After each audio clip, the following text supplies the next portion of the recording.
Hey friends, Charles from The Gentleman's Journey here. Guys, in this video, we're gonna be doing a almost 2-year review of my Red Wing mock toes. These are the 1907s.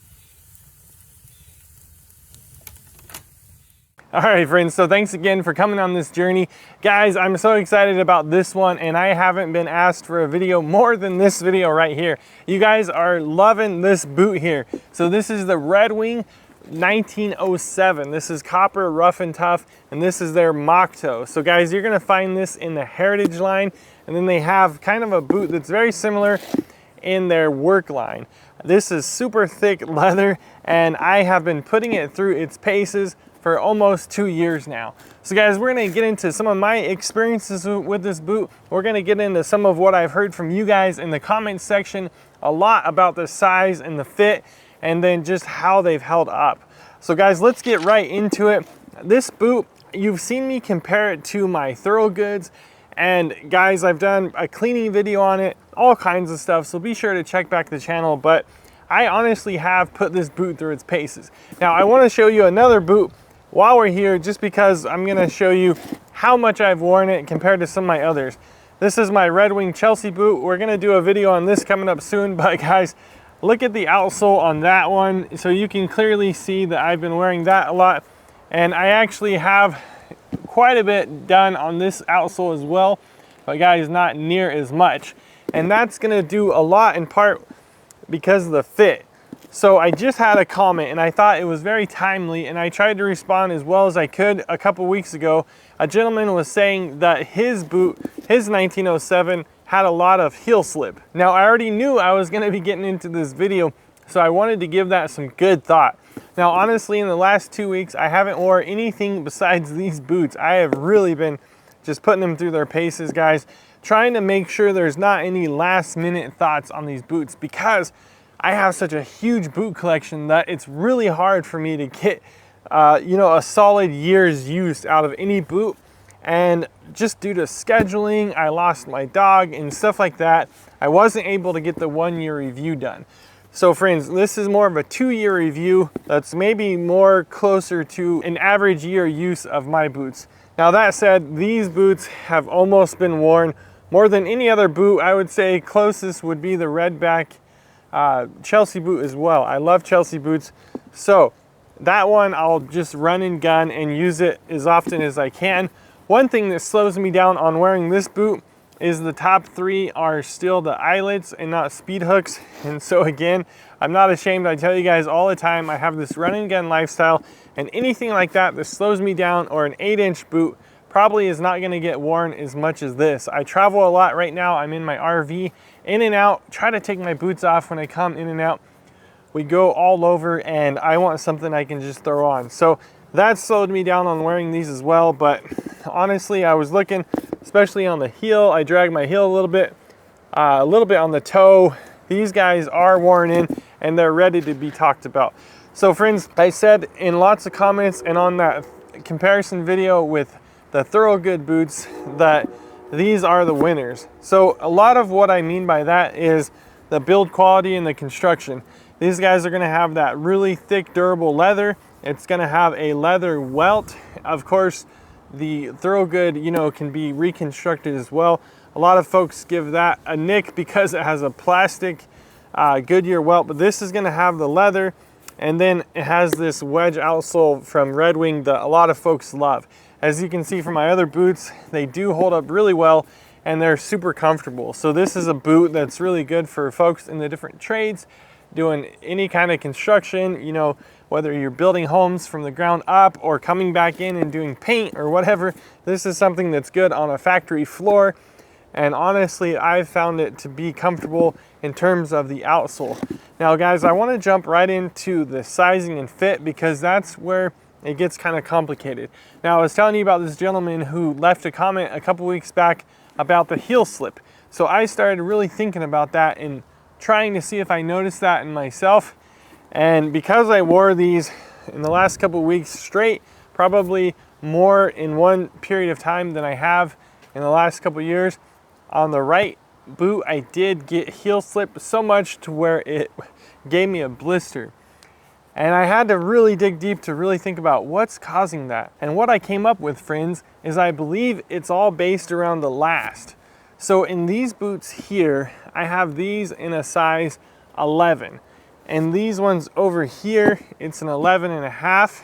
The interesting thing is this is the 45 last, and these are gonna be the number 8 last. This last here is the same one that my Iron Rangers have.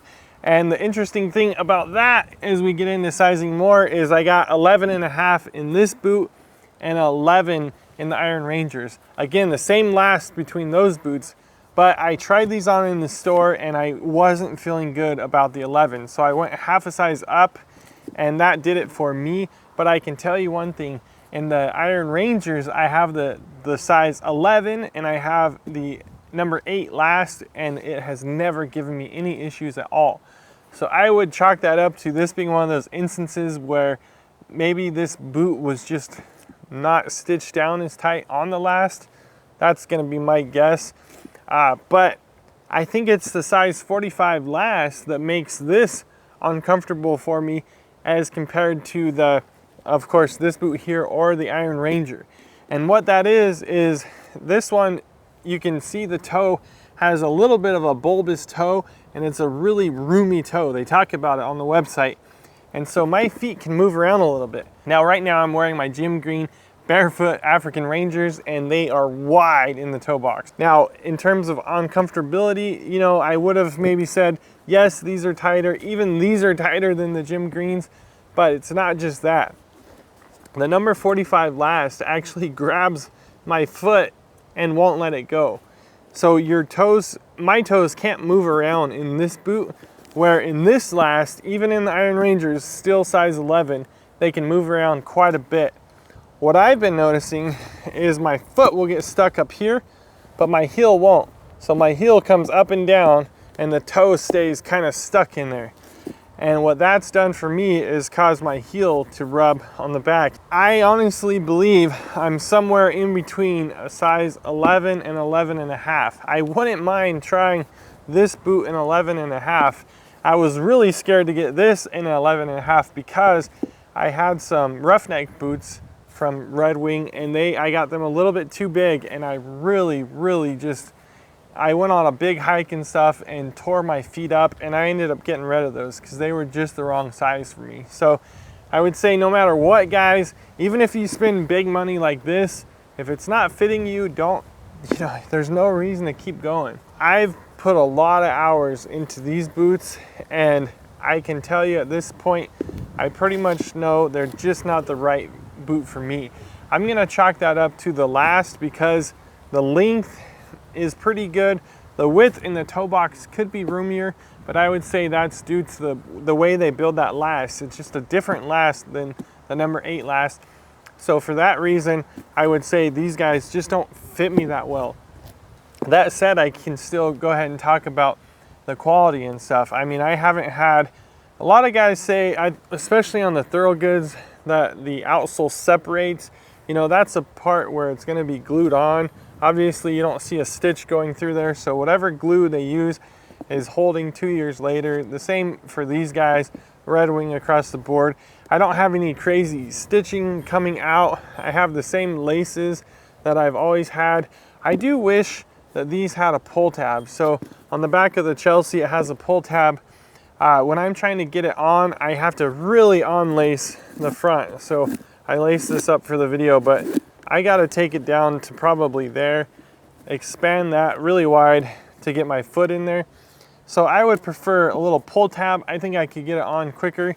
I think because, I'm guessing it's because it's in the Heritage line, I'd have to check the work boot, but they try to keep it slim so that whatever pants you're wearing, maybe you try to pull this off with a bit of a skinny jean, you don't have the pull tab kind of popping your pant out. That's my best guess there because it's in the Heritage line.